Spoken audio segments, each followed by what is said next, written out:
আজিকালিৰ ব্যস্ততাপূৰ্ণ জীৱনটোত ল'ৰা-ছোৱালীয়ে অকণমান সময় আজৰি পালে মোবাইল বা টিভিত ব্যস্ত হৈ পৰে যদিও সিহঁতক কেতিয়াবা আমাৰ সেই পুৰণি দিনৰ খেল-ধেমালিবোৰৰ লগত চিনাকি কৰি দিবচোন। চাব, আমি যেনেকৈ ধেমালি কৰিছিলোঁ, যিমান আনন্দ পাইছিলোঁ, সিহঁতেও একেদৰে আনন্দ কৰে।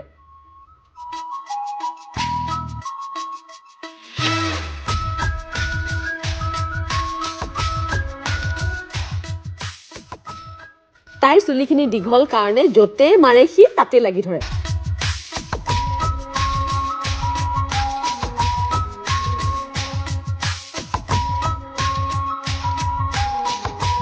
বেচেৰি এৰাব নোৱাৰি কি অৱস্থা, শেষত যে কান্দিয়ে পেলালে।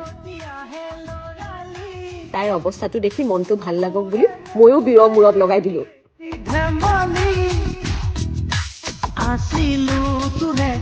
ভনীয়েকে কান্দা দেখি তাৰো মনটো বেয়া লাগিল। সেয়েহে শেষত গৈ পেলাই নিজে মূৰটো পাতি দিছে আৰু তাই পাৰে মানে লগাইছে।